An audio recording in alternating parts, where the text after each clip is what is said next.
بسم اللہ الرحمن الرحیم۔ آج کا جو ہمارا ٹاپک ہے وہ ہے کانسیپٹ آف برکہ ان اسلام، کہ اسلام میں برکت کا تصور کیا ہے، اسلام میں برکت کی اہمیت اور اس کی امپورٹنس کیا ہے، برکت کے میننگ کیا ہوتے ہیں، اور ہم لوگ مختلف موقعوں پر جو مبارکبادی دے رہے ہوتے ہیں، کوئی کار خرید کر لایا ہے تو ہم لوگ مبارکبادی دے رہے ہیں، کسی کی شادی ہوئی تو مبارکبادی دے رہے ہیں، یا کسی نے کوئی سیلیبریشن کا موقع ہے تو مبارکبادی دے رہے ہیں۔ تو یہ مبارکبادی کا کیا مطلب ہوتا ہے، پھر برکت جو ہے وہ کیسے حاصل کی جائے، خاص طور پر رزق میں برکت حاصل کرنے کے کیا کیا فارمولے دیے گئے ہیں، اس پر ہم انشاءاللہ گفتگو کریں گے۔ تو پہلے ہم گفتگو کرتے ہیں کہ رزق کا کانسیپٹ اسلام میں کیا ہے۔ جب رزق کی بات آتی ہے تو فوراً ذہن جاتا ہے ہمارا کھانے کی چیز کی طرف، فوڈس کی طرف۔ حالانکہ فوڈس کے لیے جو عربک میں ورڈ ملتا ہے ہم کو وہ ہے قوت۔ اللہ تعالیٰ کا ایک نام بھی ہے المقیت، فوڈس پرووائڈ کرنے والا۔ اور یا پھر ذہن جاتا ہے فائنانشل ویلتھ کی طرف۔ حالانکہ اگر آپ دیکھیں گے کہ اسلام کے اندر جو رزق کا ورڈ یوز کیا جاتا ہے وہ بہت کمپریہنسو ایک ورڈ ہے۔ تو اس کی اسکالرز نے جو ڈیفینیشن بیان کی ہے، پہلے تو وہ ہمارے سامنے رہنا چاہیے۔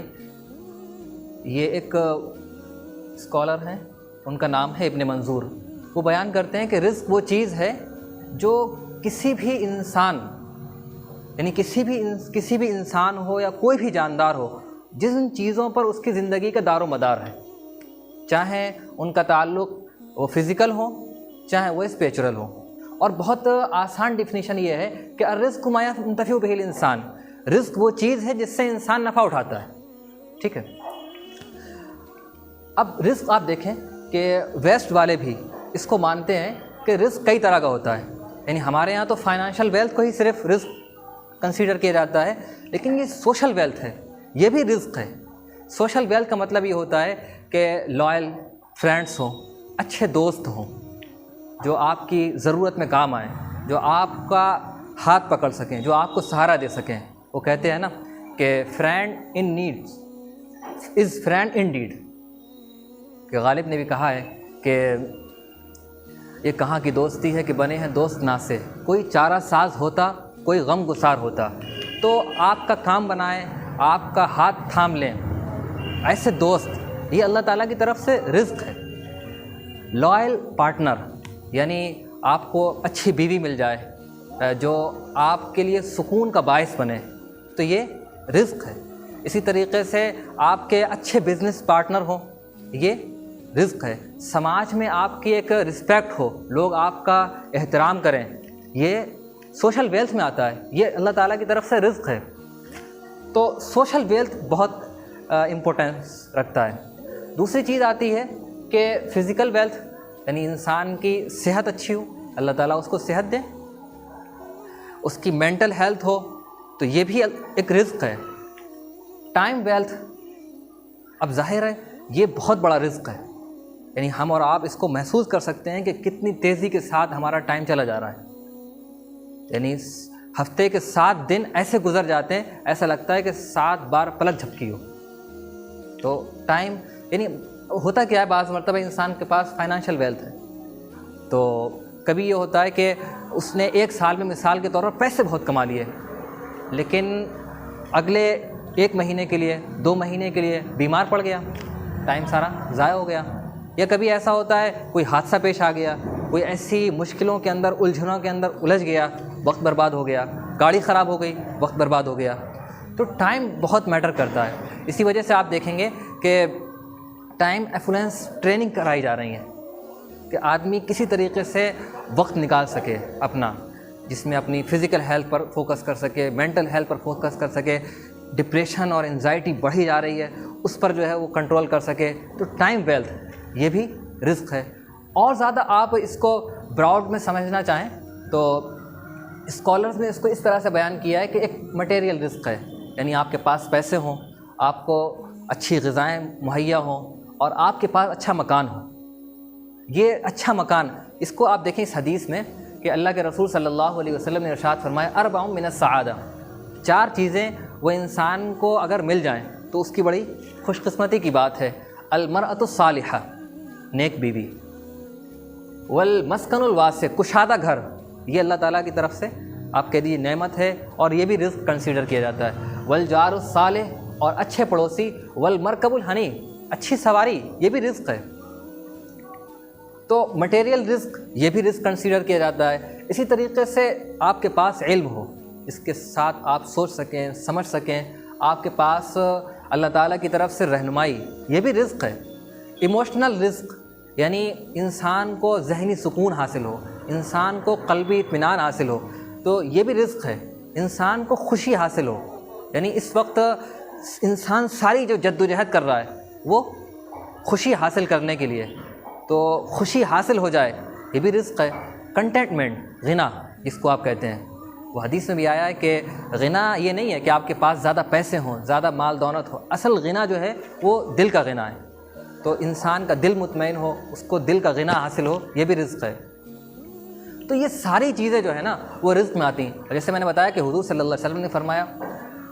اب ایک چیز ہمیں یہ سمجھنا ہے کہ رزق دینے والی ذات جو ہے وہ اللہ تعالیٰ کی ہے. ان اللہ هو الرزاق ذو القوۃ المتین، اللہ تعالیٰ ہی کی ذات ہے جو رزق دینے والی ہے. اور یہ چیز ہے قرآن میں بھی آیا ہے وما من دابۃ فی الارض الا علی اللہ رزقها، کہ زمین میں جو کچھ جاندار ہیں، چلنے والے ہیں، ان سب کا رزق اللہ تعالیٰ کے ذمہ ہے. اللہ تعالیٰ ہی سب کو رزق پرووائڈ کرنے والا ہے. ہمیں اور آپ کو ایک بات یہ سمجھنا ہے کہ ہمارا اور آپ کا رزق جو ہے وہ لکھا جا چکا ہے. اللہ کے رسول صلی اللہ علیہ وسلم نے فرمایا کہ انسان کو موت ہی نہیں آتی جب تک کہ اس کا پورا رزق نہ مل جائے. ہاں رزق تو اس کو مل کر رہے گا، بس جو چیز میٹر کرتی ہے وہ یہ چیز میٹر کرتی ہے کہ وہ رزق آپ کیسے حاصل کریں گے. یعنی آپ دائیں ہاتھ سے لیں گے یا بائیں ہاتھ سے لیں گے، آپ ٹیبل کے اوپر سے لیں گے یا ٹیبل کے نیچے سے لیں گے. یعنی حلال طریقے سے حاصل کریں گے، حرام وہ رزق جو ہے وہ ہر حال میں آپ تک پہنچ کر رہے گا. ایک اور حدیث میں آیا کہ جب بچہ ماں کے پیٹ میں ہوتا ہے تو جہاں اور چیزیں لکھ دی جاتی وہیں رزق بھی انسان کا لکھ دیا جاتا ہے. ہاں اللہ تعالیٰ یہ فرما رہے ہیں کہ رزق تو آپ کا لکھ دیا گیا ہے، لیکن ایفرٹ ڈالنا، محنت اور مشقت کرنا، یہ آپ کو کرنا پڑے گا. هو الذی جعل لکم الارض ذلولا فامشوا فی مناکبہا، کہ اللہ تعالیٰ ہی ہے جس نے زمین کو تمہارے لیے نرم بنا دیا، تو زمین کے راستوں میں چلو. یعنی رزق لکھا جا چکا ہے، لیکن اس کے لیے آپ کو مشقت اٹھانا پڑے گی، اس کے لیے آپ کو جد و جہد کرنا پڑے گی، اس کے لیے آپ کو پاپڑ بیلنا پڑیں گے، تب وہ رزق آپ کو ملے گا. اور جو ہے اللہ تعالیٰ نے فرمایا وَكُلُوا مِن رِزْقِهِ، اور اس کا رزق کھاؤ، وَإِلَيْهِ النُّشُورُ. یعنی یہاں پر یہ بھی بات بتائی گئی کہ یہ دنیا ہے، اس میں آپ کو محنت کرنا ہے، مشقت کرنا ہے اور رزق حاصل کرنا ہے، لیکن اس دنیا کے بعد ایک اور دنیا ہے جہاں آپ کو لوٹ کر جانا ہے. تو یہ چیز ہمارے ذہن کے اندر رہنا چاہیے. ایک دنیا یہ ہے جہاں ہم اور آپ آزمائش کے لیے ہیں، جو چند روزہ زندگی ہے، پھر اس کے بعد یہ زندگی ختم ہو جائے گی اور ہمیں آخرت سامنے رہنا چاہیے. تو میں نے یہ عرض کیا کہ رزق کا جو ہمارے یہاں کانسیپٹ ہے وہ بہت کمپریہنسو ہے. اچھا اب آپ دیکھیں کہ ہم لوگوں نے جن لوگوں کو آئیڈیل بنایا ہوا ہے یا جن کے بارے میں یہ سمجھا جاتا ہے کہ بہت ہائپر سکسیسفل لوگ ہیں، جیسے آپ کے بڑے بڑے بلینر، بڑے بڑے سیلیبریٹیز، تو ان کے پاس جو ہے نا آپ دیکھیں گے کہ فائنانشل ویلتھ کے علاوہ یہ چیزیں مہیا نہیں ہیں. یعنی ان کے پاس سوشل ویلتھ نہیں ہے. کیسے؟ سوشل ویلتھ اس طریقے سے نہیں ہے کہ ان کے جو وائف ہیں وہ ان کے سلسلے میں لائل نہیں ہے، یعنی ان کی ڈائیورس ہو رہی ہیں. عورتیں ان سے شادیاں کر رہی ہیں اس لیے کہ ڈائیورس لیں گے تاکہ کل طلاق لیں اور ایلی منی ان کو مل جائے.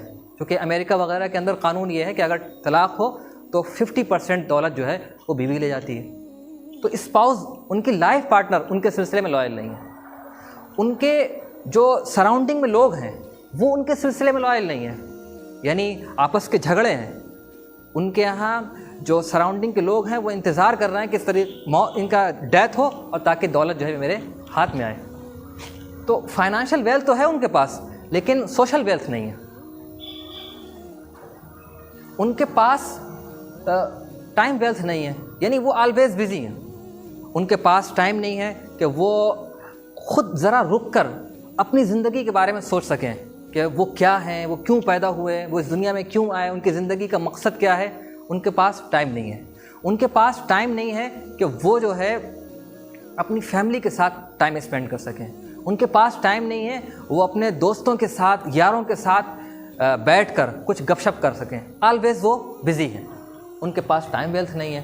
ان کے پاس فزیکل ویلتھ اور مینٹل ویلتھ نہیں ہے.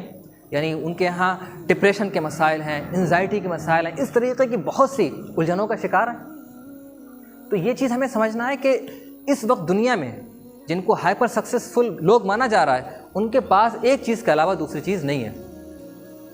تو ہمیں, ہمارے پاس اگر ہم جب رزق کی بات کرتے ہیں تو جہاں پیسے ہونا چاہیے, تو پیسوں کے ساتھ ساتھ یہ ساری چیزیں بہت میٹر کرتی ہیں, جیسے آپ نے اس میں دیکھا اور جیسے کہ آپ نے اس والی سلائڈ میں دیکھا. اچھا, اب کبھی بات کی جاتی ہے کہ اگر آپ, جیسے کہ حدیث میں بھی آیا ہے کہ اگر آپ اپنے رشتہ داروں کے ساتھ اچھا سلوک کرتے ہیں, اس کے لیے حدیث کے اندر لفظ آیا کہ صلہ رحمی کرتے ہیں, تو آپ کے رزق میں برکت ہوگی, آپ کی عمر بڑھا دی جائے گی. تو آدمی کہتا ہے کہ یار ہم تو اپنے رشتہ داروں کے ساتھ اچھا سلوک کرتے ہیں, جوڑ کے چلتے ہیں, لیکن پھر بھی رزق میں برکت نہیں ہے. تو مشکل یہ ہے کہ یہاں پر رزق کا مطلب کیا سمجھا گیا؟ پیسے. حالانکہ رزق کا مطلب صرف پیسے نہیں ہے. یعنی اگر وہ اپنی زندگی کا جائزہ لے گا تو اور رزق وہ والے معنی سامنے رکھے تو اس کو ملے گا. یعنی ٹھیک ہے, اگر رزق میں منی بھی آتی, پیسے بھی آتے ہیں, وہ بھی اللہ تعالیٰ پر ہم یقین رکھتے ہیں, وہ بھی اللہ تعالیٰ دے گا, لیکن رزق کے معنی صرف پیسے نہیں ہیں. وہ اپنی زندگی میں جائزہ لے تو ہو سکتا ہے کہ اس کے حسن سلوک کرنے کی وجہ سے, رشتہ داروں کے ساتھ صلہ رحمی کرنے کی وجہ سے اللہ تعالیٰ نے اس کو دوسری صورتوں میں رزق دے رکھا ہو. بھائی آپ ایسے دیکھیں نا کہ اس کی اولاد کل نافرمان تھی اور اس کے اچھا سلوک کرنے کی وجہ سے اللہ تعالیٰ نے یہ کیا کہ اس کی اولاد فرمانبردار بن گئی. اس کو اللہ تعالیٰ نے اچھی بیوی دے دی جو اس کے لیے سکون کا ذریعہ بن رہی. تو یہ ساری چیزیں جو ہے وہ رزق میں آتی ہیں. تو ہمیں جو ہے رزق کا جو اسلامک کانسیپٹ ہے وہ سامنے رکھنا چاہیے, اور اگر وہ سامنے رکھیں گے تو پھر جو ہے اللہ تعالیٰ کا ہم شکر ادا کریں گے کہ اللہ تعالیٰ نے اگر وہ چیز نہیں دے رکھی تو دوسری چیز. اور جہاں تک بات ہے ہیپینس کی, تو میں انشاءاللہ اگلی سلائڈس میں اس کو بتاؤں گا کہ